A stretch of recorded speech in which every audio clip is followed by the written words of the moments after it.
Bueno, muchas gracias por conectarse. Vamos a dar comienzo a la charla del día de hoy.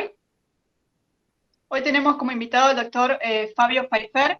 Él es director del Instituto de Astrofísica de La Plata, es investigador independiente de CONICET y profesor de la materia Astronomía Extragaláctica de la Facultad de Ciencias Astronómicas y Geofísica de La Plata. Hoy Fabio nos trae como tema galaxias elípticas en proceso de ensamble en el universo local. Fabio, si querés ir. Bueno, muchísimas gracias, Julia. Muchas gracias a los organizadores y organizadoras por invitarme a este ciclo. Para mí es un placer participar. Y bueno, espero que les guste la presentación que voy a hacer, que voy a compartírselas en unos segundos.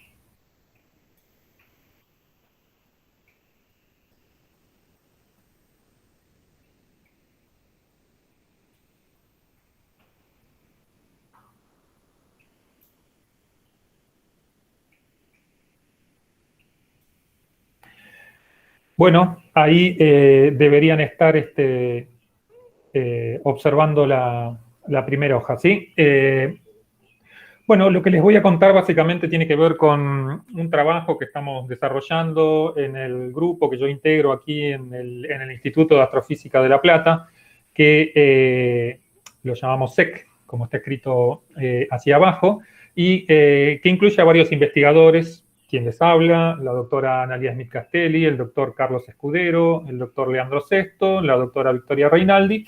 Luego tenemos algunos tesistas que están trabajando con nosotros, como Nélida González, Cecilia Scaglia, Lucas Zenocrati, y colaboradores que son externos aquí al instituto o a la facultad, como la doctora María Emilia de Rossi, el doctor Juan Carlos Forte, y en este momento también contamos con un par de chicas, estudiantes que están comenzando también a dar sus primeros pasos en investigación con nosotros, ¿sí? Bueno, esta charla que les voy a dar básicamente, sí. Disculpe, ¿podría presentar, porque se están viendo las diapositivas del costado, digamos?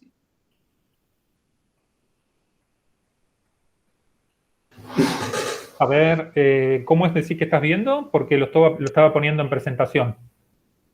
Ajá, pero se ven todas las diapositivas del costado, digamos. Qué Claro, raro. no, no estaba en pantalla completa. A ver, voy a compartir ahora toda la pantalla y voy a volver a ponerlo en pantalla completa. A ver si ahí cambiamos. Ahora estoy exportando todo mi desktop, así que ahí, ¿lo ven? Sí. Ahora sí. Ah, claro, antes exporté solo la ventana de la presentación y por eso seguro no estaba funcionando bien. Bueno, continúo. Entonces, esta charla se centra en el tópico de galaxias en particular, ¿sí? Y, y dentro de las galaxias, específicamente me voy a referir a algunos casos de galaxias de tipo temprano, ¿sí? Como dice la filmina, las galaxias son los bloques constitutivos fundamentales del universo en los cuales se agrupan y organizan las estrellas, ¿sí? Las galaxias obviamente tienen diferentes componentes, tanto en materia como dentro incluso de la materia. Por ejemplo, en el caso de la materia bariónica también tenemos distintas subcomponentes que vamos a mencionar brevemente. Lo que les muestro aquí, como para comenzar con el tema, es básicamente el diagrama de clasificación de galaxias de Hubble, ampliado por de Baculers, que es, como saben, es uno de los criterios o mecanismos de clasificación más ampliamente utilizados en la astronomía y que nos pone a las galaxias de tipo temprano de izquierda, las elípticas. En el medio tenemos las S0, que pueden ser barradas o sin barra, y luego vienen las espirales, que también pueden ser barradas o sin barra, y las que están más a la derecha serían las espirales magallánicas o las irregulares, ¿sí? Entonces, del lado izquierdo tenemos las galaxias de tipo temprano y del lado derecho las galaxias de tipo tardío. Les aclaro, seguro lo saben, pero esta clasificación o nomenclatura de temprano y tardío no tiene en sí ningún asidero sobre la evolución de las galaxias, aunque a primera vista puede parecerlo, ¿sí? Bueno, nos vamos a centrar un poquito en lo que es el contenido estelar de justamente las galaxias, ¿sí? Y el contenido estelar de las galaxias lo podemos separar básicamente en dos componentes principales, la componente de disco y la componente esferoidal, ¿sí? La componente de disco, que es la que menciono aquí, que se ve con mucha claridad en las dos imágenes que están puestas en la filmina, es un sistema achatado que básicamente está soportado por rotación. Se describe usualmente bien la distribución de brillo de los discos como una ley exponencial. Ahí dice I mu e a la menos r. El mu, no sé por qué, es en realidad un proporcional que apareció como mu en la filmina, ¿sí? La formación estelar, la historia de formación estelar es relativamente plana, o sea, ha sido sostenida a lo largo de miles de millones de años y obviamente en muchas galaxias de disco aparecen esas estructuras tan espectaculares que son los brazos espirales y también pueden aparecer barras, anillos y lentes, ¿sí? Eso en cuanto a las componentes de disco. Ahora, cuando uno habla de la componente esferoidal de las galaxias, se tiene baja rotación en esa componente, es decir, están dominadas los movimientos de las estrellas en la componente esferoidal por la dispersión de velocidades. La distribución de luz, que es muy suave, solía describirse inicialmente como una ley R al 1/4, la ley de Baculers, ¿sí? Pero en la actualidad se utilizan la ley de Sérsic, como ustedes bien saben, porque se sabe que existe en realidad una relación entre la luminosidad total de las galaxias y el n de Sérsic, que es lo que está escrito ahí, que aparece mal también ese mu. Entonces, en realidad, el n de Sérsic muestra una variación a lo largo de la secuencia de luminosidades en las galaxias elípticas, ¿sí? Y otra característica fundamental es que la historia de formación estelar de las estructuras esferoidales tienen un pico hace unos 10.000 millones de años aproximadamente. Es decir, es muy diferente las propiedades de las componentes esferoidales de las galaxias con la componente de disco de las galaxias, ¿sí? Este esquema muestra, valga la redundancia, muy esquemáticamente lo que acabo de decir en cuanto a la historia de formación estelar. Los objetos con estructuras esferoidales tienen formación estelar en general con un pico hace varios miles de millones de años atrás, aproximadamente unos 10.000 millones de años atrás. Y en cambio, los discos y las estructuras que contienen a los discos tienen una formación estelar mucho más extendida y que ha sido más constante a lo largo del tiempo, ¿sí? Otra característica que es necesario mencionar, que diferencia también a los discos de los esferoides, es lo que se conoce como la relación morfología-densidad, ¿sí? La figura esta que se conoce desde la década del 80 del siglo pasado muestra que en los ambientes de alta densidad, o sea, hacia la derecha, dominan las galaxias de tipo temprano, o sea, las elípticas y las S0, y al contrario, en los ambientes de baja densidad, dominan las galaxias de tipo tardío, es decir, por ejemplo, las espirales y las galaxias irregulares. Este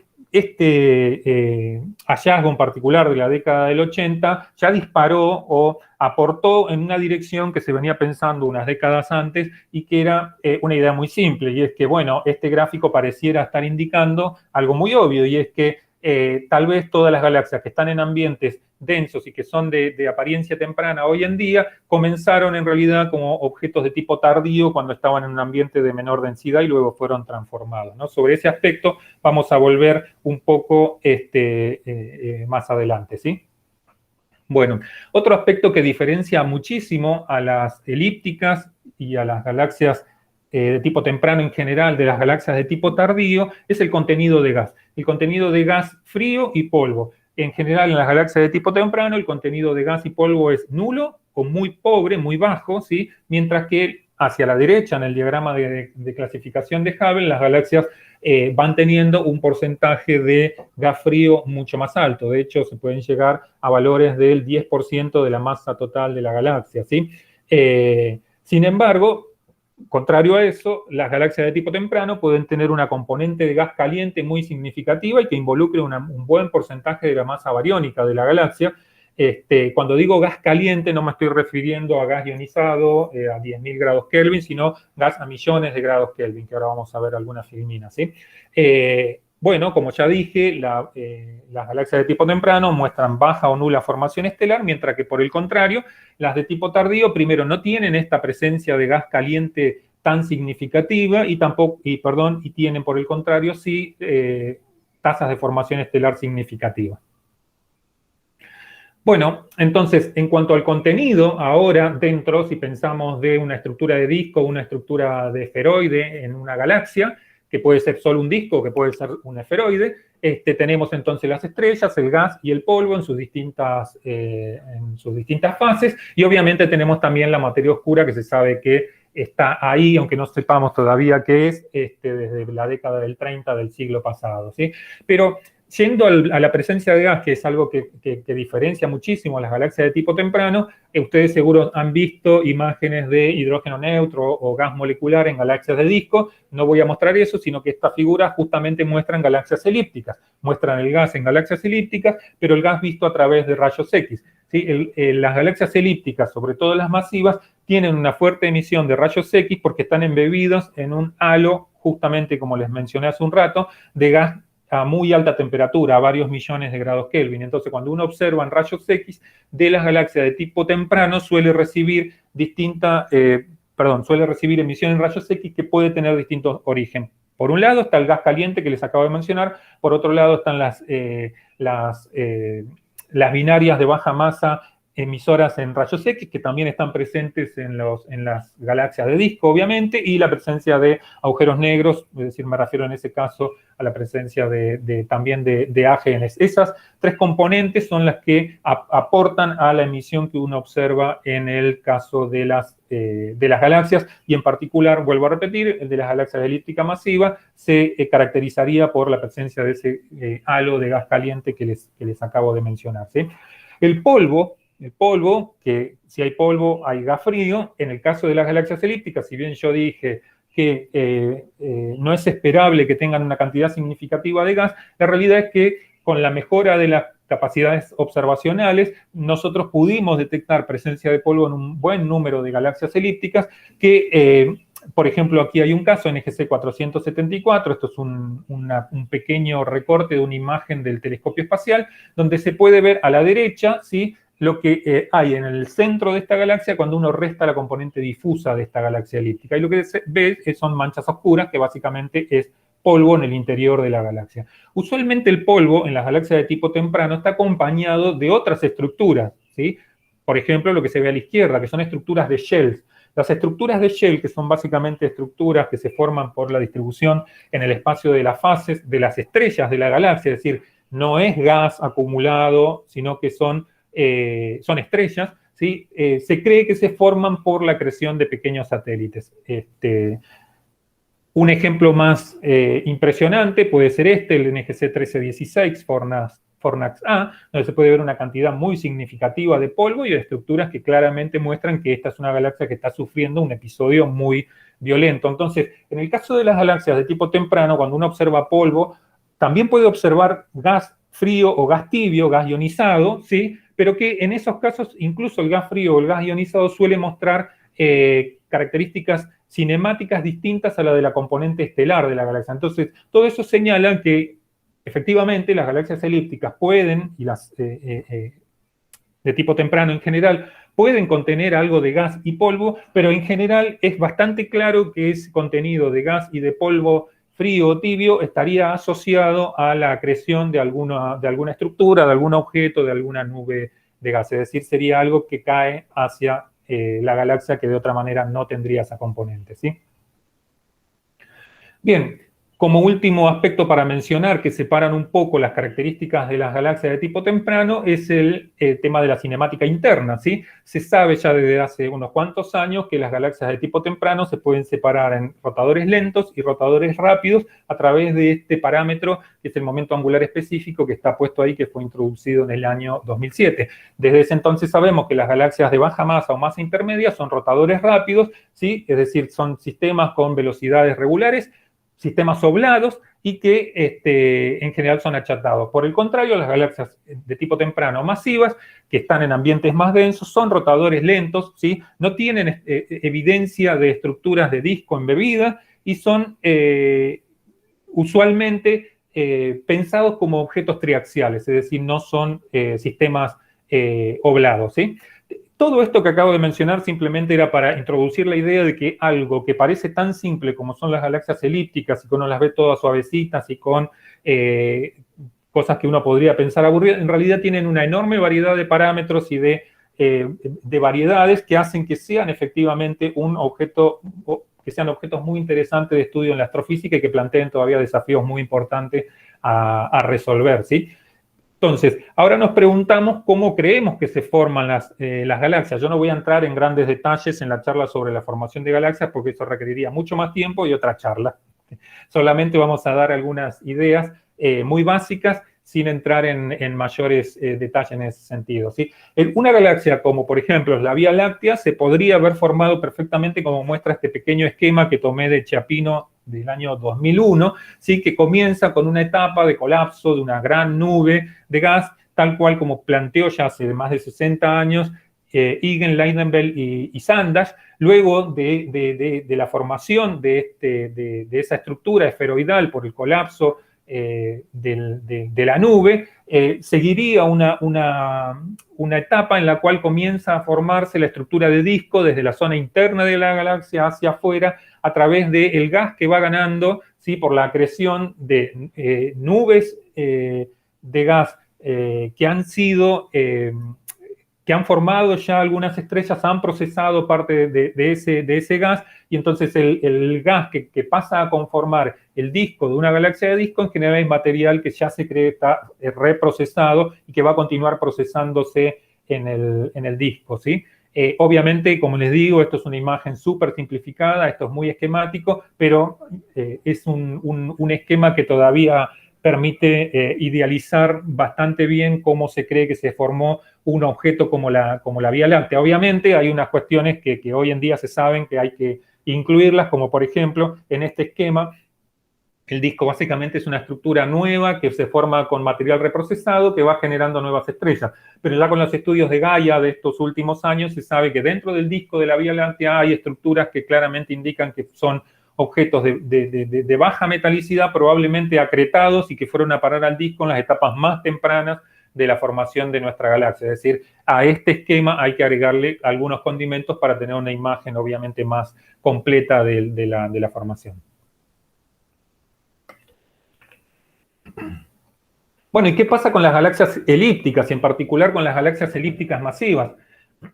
Bueno, este esquema que pongo acá es del trabajo de Tumre and Tumre de 1972, y lo pongo porque creo yo que es, no solo yo, creo que muchísimos astrónomos piensan que es a partir de donde se dispara la idea que voy a comentar a continuación sobre el origen de las galaxias de tipo elíptico y en particular de las elípticas masivas, ¿sí? En la década del 70 se reconoce que las galaxias interactúan y que interactúan de manera violenta y que esa interacción produce transformación morfológica de las galaxias, ¿sí? Eso fue un evento, un descubrimiento muy significativo e importante para la astronomía, y en estos trabajos de Tumre de 1972 y los demás que cito ahí en la filmina, es como que dieron el puntapié inicial a una idea que es muy simple, y es: si yo tengo galaxias de disco y las fusiono, el resultado de esa fusión muy probablemente, o en la mayoría de los casos,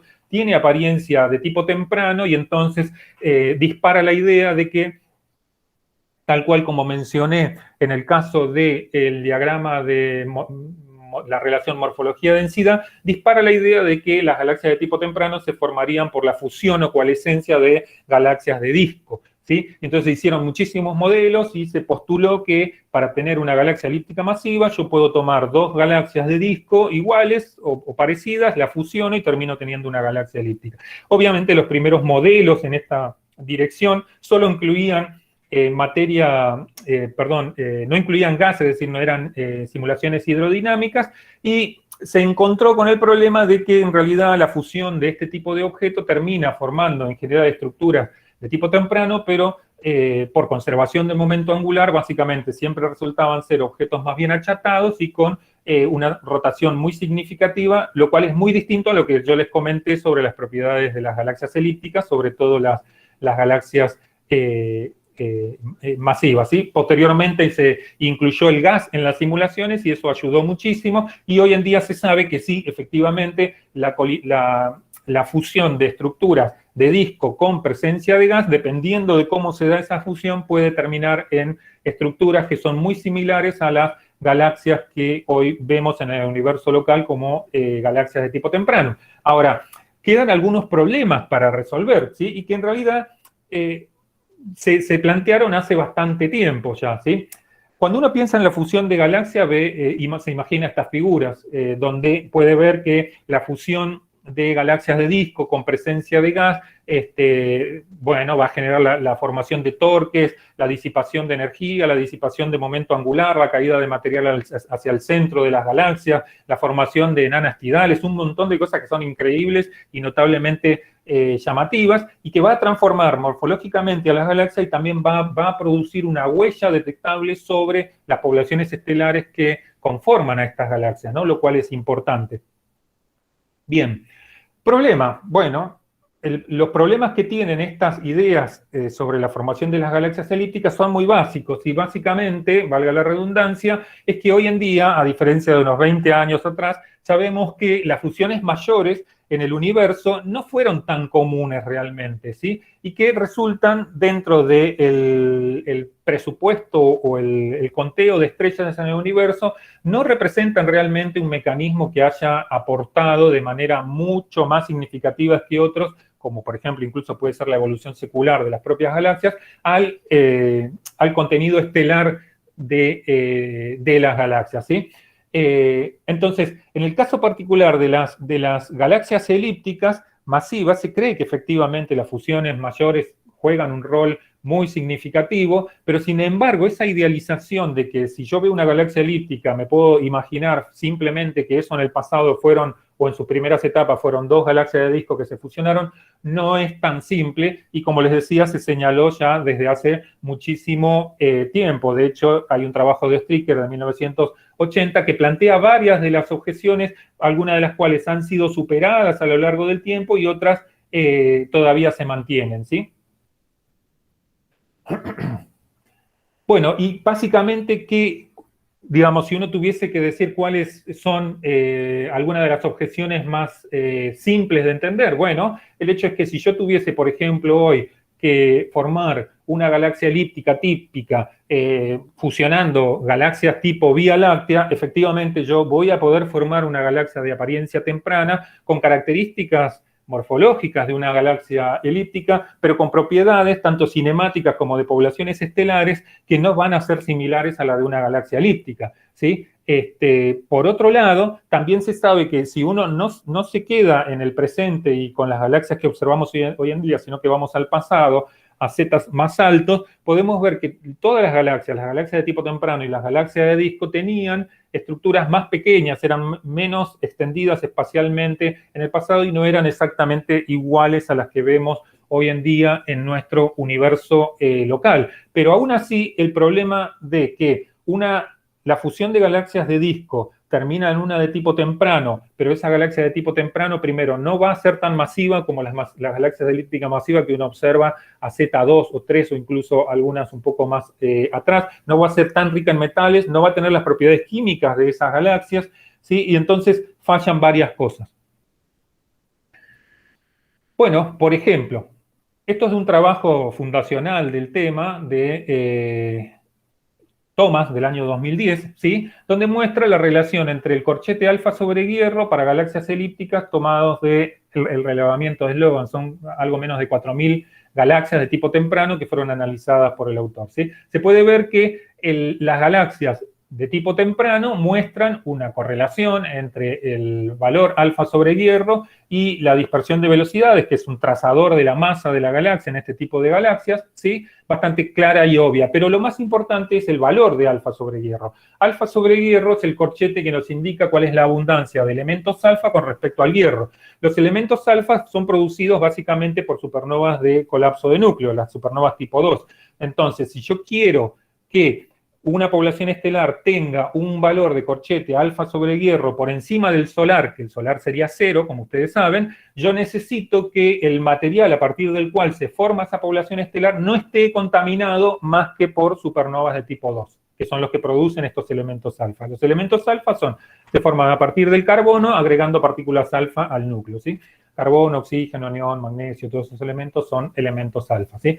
Si por el contrario, la población estelar es contaminada por la acción de las supernovas tipo 1A, que se cree que son sistemas binarios donde uno de los objetos evoluciona y acreta masa sobre una enana blanca, esa enana blanca luego supera el límite de Chandrasekhar y explota como supernova. Ese tipo de supernova produce principalmente elementos del pico del hierro, lo cual hace que, si actúan, este corchete alfa sobre hierro termine siendo cero o incluso menor que cero. Entonces, lo que está diciendo este gráfico es que las galaxias elípticas se forman muy rápido porque solo actúan las supernovas tipo 2, y por otro lado muestra algo muy curioso, y es que cuanto más masiva es una galaxia, pareciera que más rápidamente se formó, ¿sí?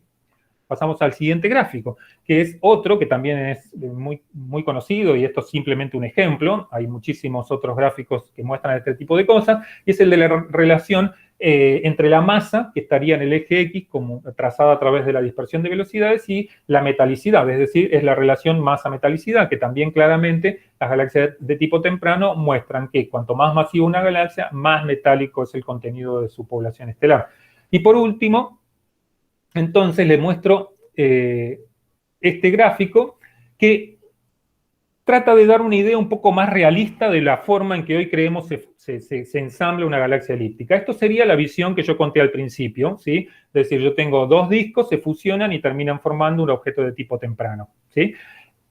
Bueno, eso ya he comentado las falencias que tiene. Ahora, a la derecha, entonces tenemos un ejemplo un poco más realista de cómo creemos que se han formado. Y básicamente es una estructura que va creciendo por algunos mergers mayores, como por ejemplo se pueden ver aquí algunos u otros más significativos, ¿sí? Pero básicamente está caracterizado por una enorme cantidad de mergers y fusiones menores, es decir, el objeto que yo voy formando va acretando a lo largo de su evolución una gran cantidad de estructuras de baja masa, es decir, el crecimiento no es binario, como está a la izquierda, es decir, dos objetos muy masivos se fusionan y forman otro objeto más masivo, sino que la estructura va creciendo por agregación de satélites y de objetos de menor masa, ¿sí?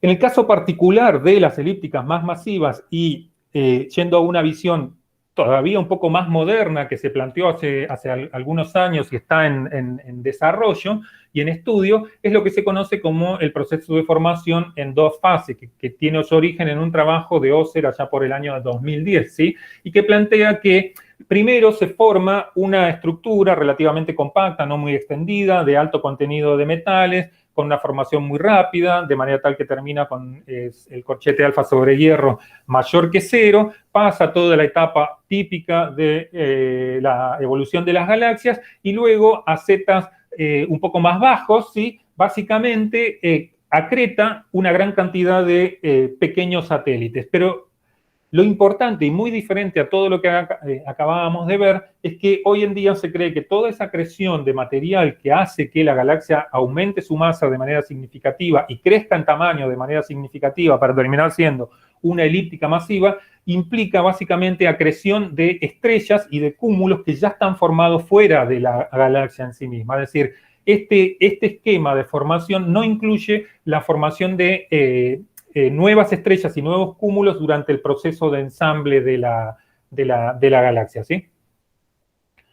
Bien, nosotros, si quisiéramos observar estos procesos de formación de las galaxias elípticas, tendríamos que observar a altos corrimientos al rojo objetos que veamos que estén en proceso de ensamble, justamente. Eso hoy en día todavía no es posible como queremos, si bien hay cosas que, sobre todo con el James Webb y los telescopios que se están construyendo, se van a poder hacer, todavía están fuera del alcance de nuestras técnicas. Entonces, lo que se puede hacer para abordar un poco el problema es estudiar objetos que tienen apariencia elíptica o apariencia temprana, perdón, en el universo local, pero que también muestran evidencias de que se encuentran aún en proceso de ensamble y de construcción. Este es un ejemplo, es NGC 3923, una galaxia que estudié hace algunos años, donde se le ha aplicado una técnica para resaltar las estructuras de shells que tiene esta galaxia, que básicamente indica que este es un objeto que ha sufrido no hace muchos miles de millones de años una fusión que ha generado toda esa estructura, ¿sí? Volvemos entonces brevemente a los gráficos que acabamos de ver y le prestamos un poco más de atención, ¿sí? Estas galaxias que tienen estas propiedades que les acabo de mencionar muestran también otras características. Ahora miremos la figura de aquí arriba, que es el logaritmo de la edad, nuevamente en función de la masa, ¿sí?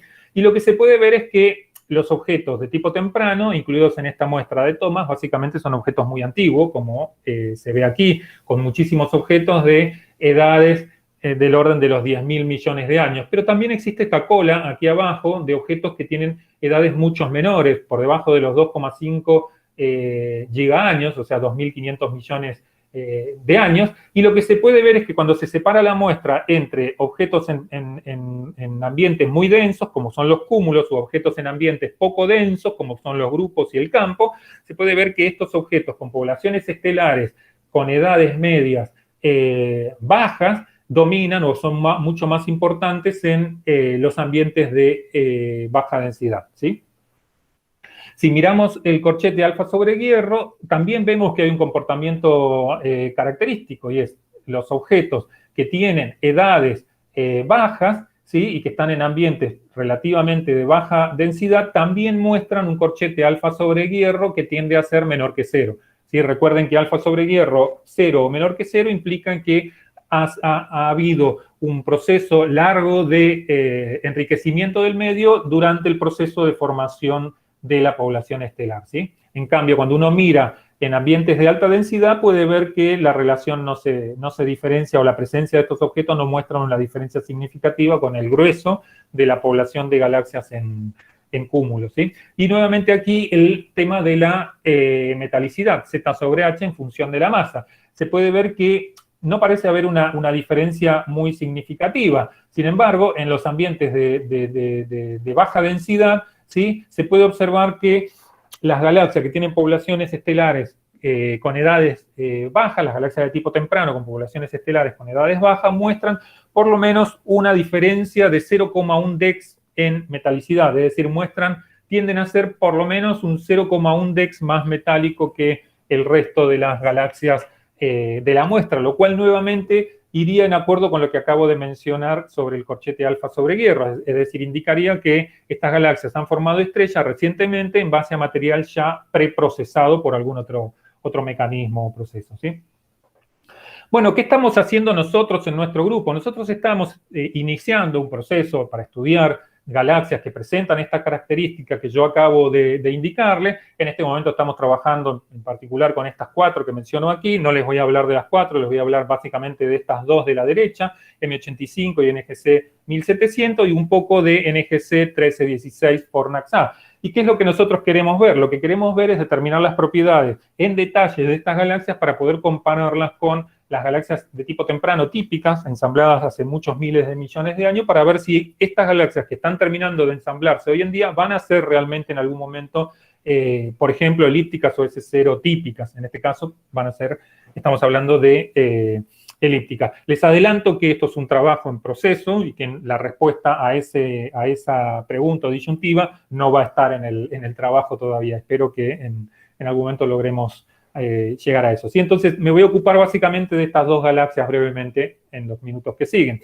Esta filmina muestra varias propiedades de la galaxia M85, que es la que está aquí en el centro, NGC 4382, que está en las afueras del cúmulo de Virgo, a unos 18 megaparsecs de distancia de nosotros, más o menos. Es una galaxia relativamente masiva, que tiene algunas compañeras con la cual se sabe que ahí están interactuando, ¿sí? Más allá de esos procesos de interacción que se están dando con esta galaxia enana aquí o esta otra aquí, se ve que la galaxia en sí ya contiene una cantidad de estructuras que claramente indican que este es un objeto que sufrió una fusión y no hace mucho tiempo, ¿sí? Isofotas distorsionadas, muestra shells, muestra ripples, muestra isofotas Boxy y muestra también un núcleo que está cinemáticamente desacoplado del resto de la población estelar, ¿sí? Bien. Uno de los aspectos que no está claro en el estudio de esta galaxia en particular es su sistema de cúmulos globulares, que es algo en el que nosotros trabajamos muchísimo. Aquí listo algunos trabajos arriba de estudios previos que se han realizado en los últimos años, algunos sobre la población de cúmulos globulares de esta galaxia. Y ahí lo que muestro es un histograma de colores de cúmulos globulares.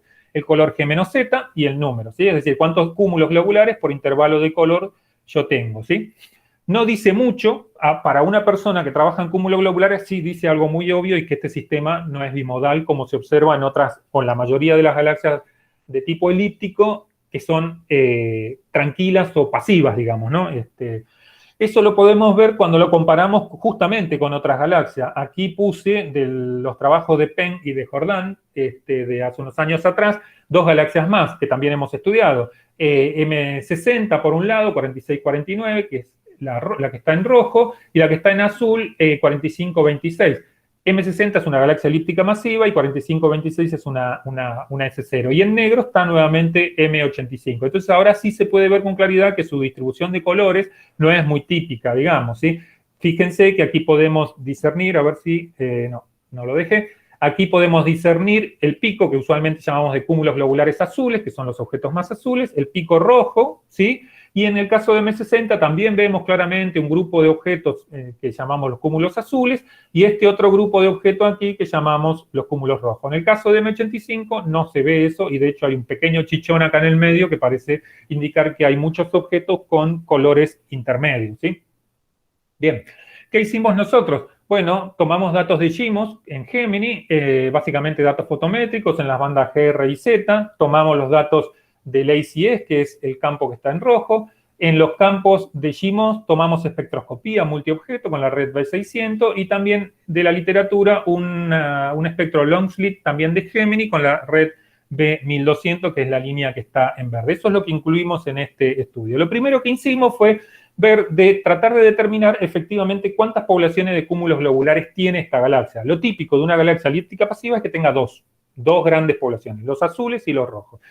Hicimos un estudio, ¿sí?, que hace uso de una técnica que se llama GMM, que básicamente trata de ajustar distintas distribuciones gaussianas a las distribuciones de colores de los cúmulos globulares y luego se agregó la técnica, el criterio de Akaike, para tratar de determinar cuántas componentes de sus poblaciones podemos ajustar en la población de cúmulos globulares de esta galaxia para que sea bien reproducida la población, ¿sí? Y lo que encontramos es que tenemos la población azul, la población roja aquí, pero en el medio, en verde, hay una población de colores intermedios que es bastante significativa y una posible población un poco más roja aún. Es decir, nuestro estudio muestra que esta galaxia no es bimodal y que efectivamente es probable que tenga por lo menos 4 poblaciones de cúmulos globulares.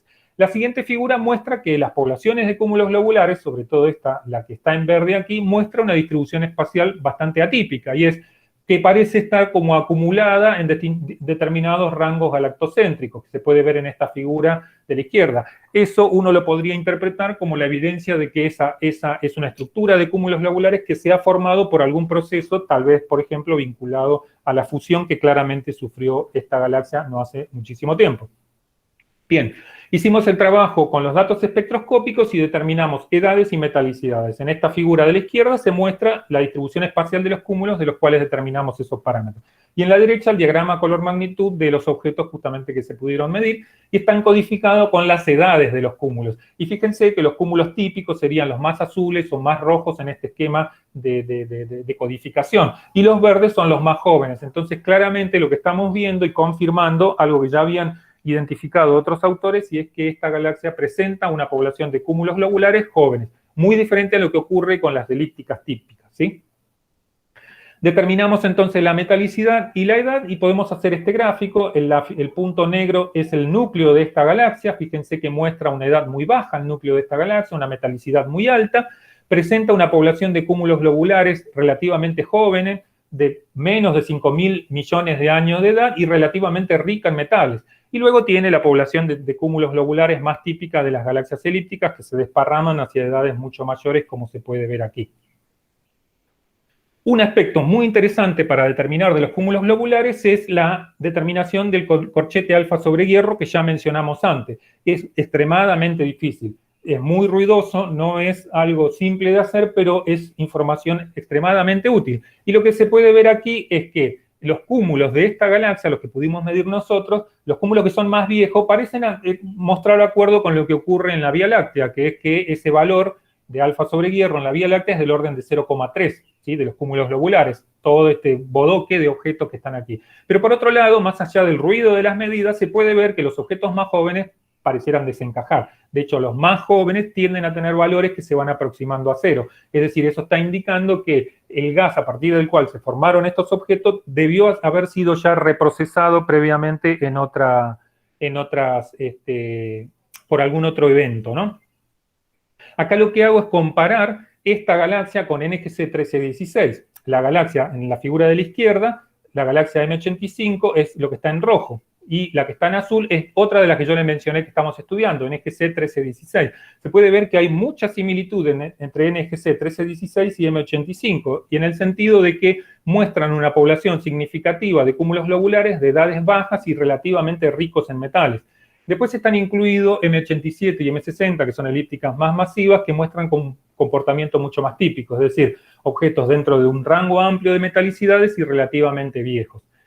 La figura de la derecha es muy interesante. Vuelvo a repetir, es muy difícil medir alfa sobre hierro, pero es muy útil. ¿Por qué? Porque esta figura nos muestra algo que es como una foto de la química del gas en el momento de formación de estos objetos. Y se puede ver nuevamente que M85, que es la que está en rojo, tiene un comportamiento, bueno, un poco ruidoso, pero claramente diferente al de NGC 1316, que curiosamente en la figura de la izquierda se parecían mucho. Fíjense que NGC 1316 muestra objetos ricos en metales con abundancias alfa sobre hierro relativamente baja, cero o incluso varios por debajo de cero, mientras que los circulitos rojos se ubican básicamente por encima de cero. Es decir, eso está mostrando que la química del gas a partir del cual se formaron los cúmulos en estas dos galaxias no tenía nada que ver una con otra. El caso de M87 y M60 muestra cosas más típicas, que es un desparramo por encima de cero, básicamente, ¿sí?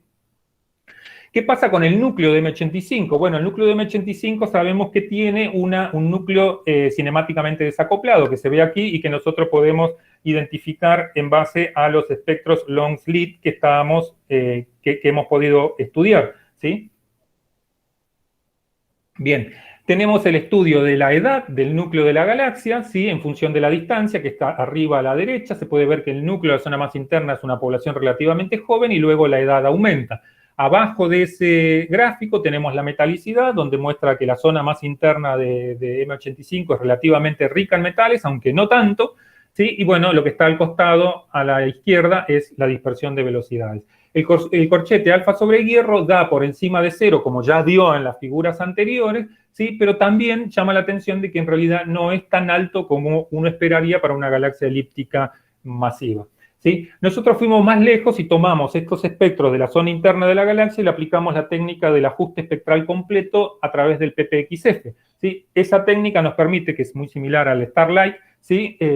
Identificar cuáles son las componentes de poblaciones estelares que reproducen mejor el espectro observado. Y se puede ver que, interesantemente, a diferencia de lo que ocurre con las elípticas típicas, M85 ha tenido diferentes brotes de formación estelar a lo largo de los miles de millones de años con gas básicamente rico en metales. La siguiente figura es lo mismo, nada más que utiliza la técnica de la regularización, donde el resultado es mucho más suave, pero vuelve a indicar lo mismo. Es decir, la población estelar en esta galaxia es tal que hay una componente muy significativa de estrellas con edades de 1.500 millones de años a 4.000 millones de años aproximadamente, más allá de otras componentes más extendidas en el tiempo o incluso esta que está aquí, que sería la típica de una población estelar en una galaxia elíptica, ¿sí? Bueno, brevemente comento ahora NGC 1700. De lo que está puesto en esta filmina, lo más importante es que NGC 1700 es una galaxia de luminosidad alta, es decir, es una galaxia elíptica masiva, también con estructuras típicas que indican que es una fusión, pero a diferencia de M85 está en un ambiente de mucha más baja densidad, es decir, no está en un cúmulo. Bien, ¿qué ocurre con esta galaxia? Esta galaxia, que también sería una protoelíptica típica, es presentada en la literatura como un objeto como un arquetipo de un objeto que fue la fusión de dos galaxias de espirales, ¿sí? Y eso se debe a distintos trabajos que se hicieron en las décadas pasadas y que identificaron estructuras simétricas, según los autores, en estos trabajos. Es decir, aquí está la galaxia donde se restó la estructura principal de luz de la galaxia y sobreviven estas estructuras de bajo brillo que se identifican como simétricas. En la zona interna también se identificaron shells y los estudios, diferentes tipos de estudios que llevan a indicar cuál es la edad de este merger, datan las fusiones que sufrió esta galaxia entre unos 1.500 millones de años atrás hasta 6.000 millones de años atrás. También, al igual que M85, muestra un núcleo cinemáticamente desacoplado, pero ahí la situación es poco clara. ¿Por qué? Porque hay autores que identifican una población estelar diferenciada en el núcleo contrarrotante en esta galaxia y hay otros que indican que no es así. Por ejemplo, este es un caso en el cual se indica se declara que hay una diferencia en las poblaciones estelares en la zona más interna, es decir, donde el núcleo está desacoplado, que con respecto a la zona externa. Fíjense que aquí la edad en la zona del núcleo es del orden de los 5.000 millones de años y hacia afuera la edad crece. Para este tipo de estructura hay distintos mecanismos que se han propuesto para la formación, que están listados allí y que involucran distintos tipos de fenómenos y que entonces hacen distintos tipos de predicciones. Lo concreto de esta galaxia es que en el año 2011 Kleinenberg propone que lo que describe, el proceso que describe a esta galaxia en su totalidad es un escenario en el cual esta galaxia acretó un satélite de baja masa que formó el núcleo contrarrotante que vemos y que luego sufrió una fusión gaseosa, la cual formó esas estructuras tidales que se ven y que disparó la formación estelar y que formó cúmulos globulares nuevos y todo eso, ¿sí? Bueno, el estudio de los cúmulos globulares que se hizo hasta antes de este que les estoy comentando, indicaba que esta galaxia tiene más o menos unos 1.300 cúmulos globulares y que era muy atípico, una distribución de colores muy ancha. Acá está comparado, el histograma vacío es el de esta galaxia y el histograma lleno es el de la Vía Láctea. Un histograma muy ancho donde se supone que, o se acepta de manual, digamos, que estos objetos que están en este pico son en realidad cúmulos globulares jóvenes, ¿sí? Y nosotros nos preguntamos si eso es así. Entonces, tomamos datos en la banda G, R y Z con los telescopios Gemini, hicimos nuestra propia fotometría, que les presento aquí el diagrama color-magnitud en el medio, ¿sí? Es el de la galaxia. Esto es de un campo de comparación, y esto es un diagrama color-color, ¿sí? En el cuadrito azul estarían los objetos que nosotros esperamos que por su luminosidad puedan ser cúmulos globulares recientemente formados, como hemos visto en otras galaxias, y por eso está señalado de esa manera ahí.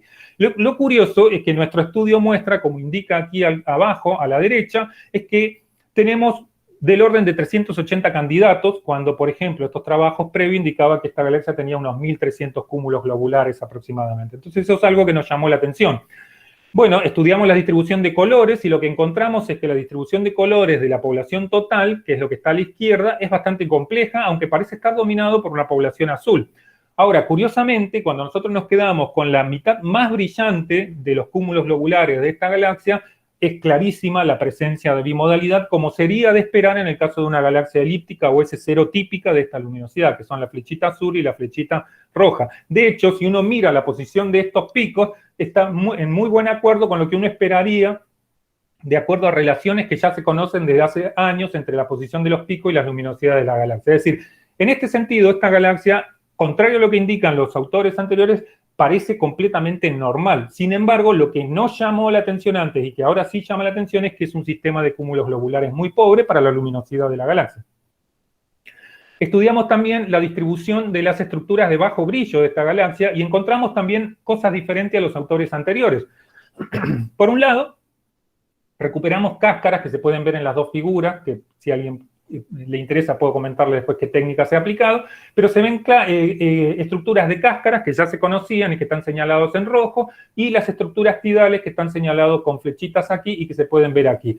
Y hay algo que salta claramente a la vista en estas imágenes, y es que las estructuras tidales que antes se suponían como simétricas, en realidad no lo son. Es decir, las estructuras en una zona de la galaxia no tienen nada que ver con las estructuras en otra zona de la galaxia. Y de hecho, esta estructura que está señalada aquí abajo con un circulito rojo, más que una estructura simétrica, parece una estructura de una galaxia de disco en proceso de destrucción, e incluso identificamos el posible núcleo, que es el que está señalado justamente en el circulito rojo. Es decir, entonces nosotros estaríamos encontrando que esta galaxia en realidad no sufrió un merger gaseoso que transformó a toda la galaxia, sino que sí está en un proceso de fusión con un objeto de baja masa que probablemente algo de gas tenga, pero que no es significativo, ¿sí? Lo otro que hicimos fue aprovechar nuestros buenos datos sobre cúmulos globulares y ajustamos la función de luminosidad de estos cúmulos y estimamos la población total de cúmulos globulares de esta galaxia y obtuvimos una nueva estimación de la distancia de esta galaxia, ahora basado en el máximo de la función de luminosidad de los cúmulos globulares. Y encontramos que este sistema de cúmulos globulares es relativamente pobre, entre 430 y 600 cúmulos globulares, lo cual da una frecuencia específica muy baja para una galaxia de esta luminosidad. Esa frecuencia específica, o ese bajo número de cúmulos globulares, hay algunas teorías que podrían explicarlo de acuerdo al ambiente de baja densidad en el que se encuentra, ¿sí? Finalmente, y rápidamente, dos cositas más. El núcleo contrarrotante de esta galaxia. Hay en la literatura resultados contradictorios. Por algún lado, hay gente que indica, como yo ya les mencioné, que tienen edad, el núcleo del orden de los 5.000 millones de años de edad. Otros encuentran, por ejemplo, en base a espectros de X-Shooter más o menos recientes, que tienen edades mucho más bajas todavía, como 2,7 gigaaños, ¿sí? Nosotros lo que hicimos fue tomar ese mismo espectro que se estudió en ese trabajo y aplicarle las técnicas que estamos usando de ajuste espectral completo y nos encontramos con una sorpresa. Y es que ese espectro en realidad se describe muy bien con una población típica de una galaxia elíptica típica y pasiva, es decir, una gran cantidad de estrellas formadas hace unos 10.000 millones de años y apenas algunos vestigios de formación estelar mucho más reciente, ¿sí? Esto encaja muy bien en un esquema en el cual esta galaxia sería una galaxia elíptica típica sin grandes sobresaltos, ¿sí? Y un aspecto que no mencioné en 4382 y que lo menciono aquí es que ni esta galaxia ni 4382 son fuertes emisores en rayos X, es decir, no tienen un halo de gas caliente típico de galaxia elíptica masiva, lo cual las aparta de ese tipo de objeto, por lo menos hasta este momento, ¿sí? Entonces, esto es básicamente un resumen de lo que acabamos de ver de NGC 4382. No voy a mencionar todo, simplemente esto último que está en amarillo y en celestito acá abajo. Esta es una galaxia que ha formado estrellas, me estoy refiriendo a M85, la primera que vimos. Es una galaxia que ha formado estrellas en diversos brotes de formación estelar, posiblemente relacionados a las distintas fusiones que claramente ha sufrido esta galaxia, y con el rango de edades de la subpoblación estelar de la galaxia muy similar a la que encontramos en los cúmulos globulares, lo cual es un buen acuerdo y se parece mucho en ese sentido a NGC 1316. Este objeto, si bien es menos masivo e impresionante que NGC 1316, puede haber sufrido un evento similar a lo que ocurrió en esa galaxia, y entonces NGC 4382 o M85 es una elíptica joven en un proceso todavía de ensamble, ¿sí? Tanto la falta de cúmulos globulares rojos, que yo no exterioricé mucho aquí, que se ve en M85 o en NGC 1316, señalan que posiblemente la fusión que han sufrido, la última, ha involucrado una galaxia rica en gas del tipo SC, que si alguien quiere más detalle lo podemos charlar. Y la última, NGC 1700, ¿sí? Encontramos que realizando nuestros experimentos de ajuste de las poblaciones estelares, contrario a lo que indicaban otros autores, la región central de esta galaxia es en realidad vieja, es decir, tiene un núcleo desacoplado cinemáticamente, pero su población estelar es similar al resto de la galaxia, ¿sí? Encontramos evidencia de que las estructuras tidales previamente reportadas, pueden ser vestigio de la destrucción de un objeto de baja masa sin cantidades significativas de gas, lo cual es contrario a todo lo que se venía suponiendo, ¿sí? Y que algunas de las estructuras de bajo brillo superficial que se observan no son estructuras simétricas alrededor de la galaxia, sino que son efectivamente el objeto en proceso de destrucción, que podría ser una galaxia de tipo DEN, ¿sí? Esta galaxia no parece haber formado estrellas significativamente ni cúmulos globulares, lo cual también nos lleva a la particularidad de la pobreza de su sistema de cúmulos globulares. Entonces, si dejamos de lado la pobreza de su sistema de cúmulos globulares, todo lo demás que vimos en realidad posicionaría a NGC 1700 no como el remanente de una fusión binaria, sino como básicamente una elíptica típica que ha sufrido un merger con un objeto de baja masa en los últimos miles de millones de años. Y queda sin responder por qué tiene tan pocos cúmulos globulares. Y hasta ahí llega mi charla. Les agradezco mucho y dejo de compartir, así nos vemos. Muchas gracias, Fabio. Si alguien tiene alguna pregunta para Fabio, puede activar el micrófono y hacérsela ahora. Sí, yo quería hacer una pregunta. Fabio, este estudio, ¿existe algún límite en Redshift hasta el que se pueda hacer, o sea, hasta el que se puedan observar los cúmulos globulares dentro de las galaxias? Sí, mira, actualmente con los telescopios de 8 a 10 metros, los estudios fotométricos de cúmulos globulares llegan hasta los 100 megaparsec aproximadamente. Es decir, eso permite estudiar cúmulos como el de Coma, por ejemplo. Ahora, si uno quiere hacer espectroscopía y determinar edades y metalicidades, hoy en día te tenés que restringir a objetos no más allá de 30, 40 megaparsec aproximadamente, considerando las horas que uno usualmente puede, o podíamos por lo menos acceder. Por ejemplo, el estudio de NGC 1316 que yo mostré ahí involucraron 13 horas de Gemini, 13 horas argentinas, y el de M85 involucró una cantidad similar de horas compartidas entre Brasil y Argentina.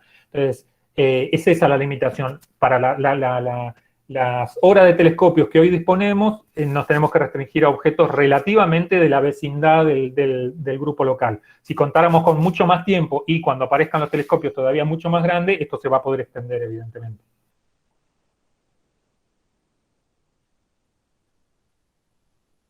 Gracias. No sé si alguien más tiene una pregunta.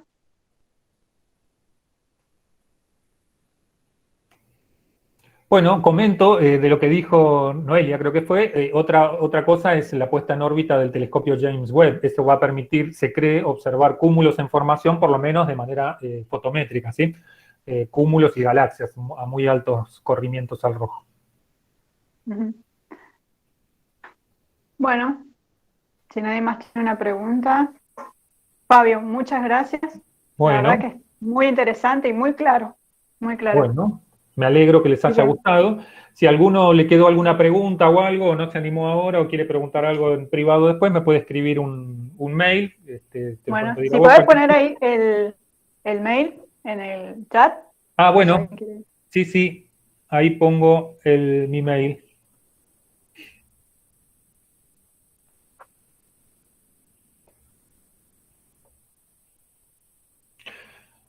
Ahí está. Cualquier cosa, ya saben, son bienvenidos. Y bueno, Julia me ha tenido de docente, así que sabe que me encanta hablar. Muy bueno, muy buen profesor. Así que... Muchísimas gracias, Julia, por tu comentario. No, gracias por aceptar la invitación. Bueno, y bueno, esta fue la última charla, así que les queremos agradecer a todos los que durante este periodo se han estado conectando. No sé si por ahí Cristian, Noelia quieren decir algo. Si no, bueno, después le vamos a estar escribiendo un mail también para darles información acerca de los certificados. No, bueno, agradecer a todos los que nos acompañaron, tanto expositores, expositoras, estudiantes. Y bueno, nada, fue una linda experiencia haber compartido con ustedes. Bueno, damos por concluida la charla del día de hoy. Muchas gracias y nuevamente muchas gracias, Fabio. Bueno. Un placer. Un saludo para los amigos de San Juan, si después alguno se entera que di la charla. Sí. Bueno, gracias, Nos vemos. Chao. Chao.